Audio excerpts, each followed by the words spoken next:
中国现在打艺人整顿演艺圈我认为首先跟习近平个人作风有关系，因为呢，习近平从小到大他就是一个那种吃苦耐劳的北方大汉的这种形象出现。像江泽民呢，他就喜欢强调他多才多艺，又会唱歌，又会外语，又会弹钢琴，然后呢，也经常有这个江泽民去观看这些文艺表演的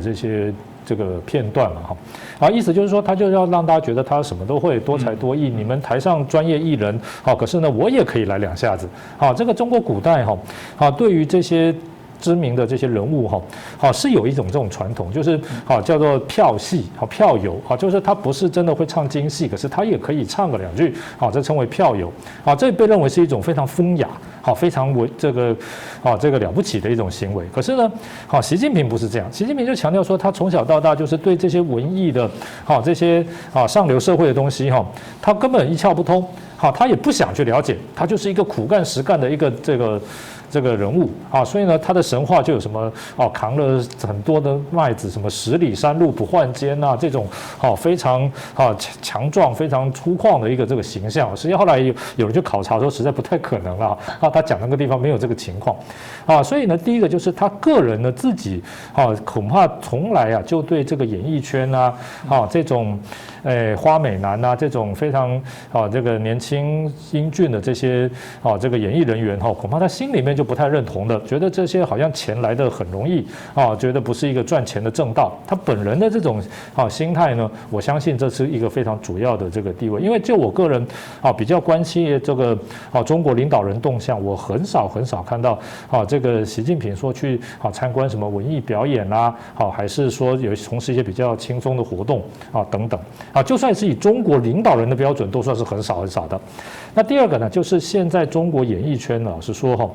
这个的确这个有些奇怪的这种态度跟风气比这个欧美国家日韩演艺圈都还要来的这个严重就是这个追星的这种热度非常的高然后呢，这个对于偶像明星一掷千金这个成立了粉丝团这种这个非常疯狂，像甚至也到了这个外国艺人外国艺人我知道韩国防弹少年团好像某艺人要过生日这个中国的粉丝要帮他在纽约时报登祝贺生日的广告然后还要这个包一架飞机飞机上面都漆上彩绘，祝他生日快乐，这都要花很多钱。当然现代社会这都是个人的喜好，并不违法自由自在，高兴怎么样就怎么样。可是呢，中国现在强调的就是习近平说还有这么多地方还在扶贫你现在这个扶贫也不过才刚刚成功而已。就算是习近平自己也没有说中国已经完全解决了贫富的问题，他只有说很多县脱贫，可是还没有说所有人民、所有农民都脱贫，他还不敢这样讲，连他都还不敢这样讲。你现在城里面这样追星追成这样子那如果这种情况并存我认为他自己觉得是一种自打嘴巴的做法。所以这个对演艺圈的整顿第二个是出于说他对于这些人的这个富有也要做一些这个动作做一些政策让老百姓觉得他这个共同富裕拉低贫富差距是敢对富人开刀的，这是第二个。第三个呢，老实说，中国演艺圈过去演艺人员其实也蛮可怜的啦，因为女艺人呢常常就受到这些政治力的不当干预嘛常常说这个什么人这个贪腐倒台，一定首要罪状之一就是情妇很多那这些情妇当然也常常有就是一些艺人主播这些绘声绘影因此呢习近平这个也是跟他的这种政治整肃我认为是有关系所以在这样的情况之下，他当然这艺人就遭殃了嘛。特别是在中国社会，就跟刚才我们前面讲的在强大的升学主义、文凭主义的情况之下还是认为说你读书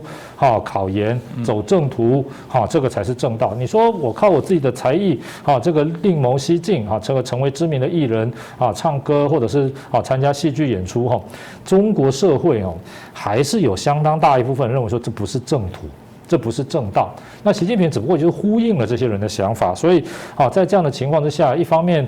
这个他个人的这种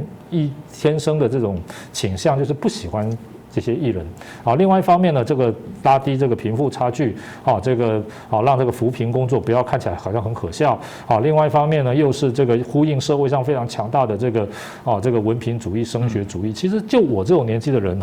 非常可以理解他心里在想什么。虽然他比我老很多，但是在以前我们小时候这个台湾的社会也是啊，就是认为说不会念书的人才去唱歌跳舞嘛，才去表演嘛，甚至包括体育都是这种心态。好，真的会读书的人就应该好好的读书，好去考试，联考，好考个第一志愿等等等等啊。这当然都是现在的社会这种观念都已经落伍了，不应该再继续持续这样的观念。可是我看习近平经常强调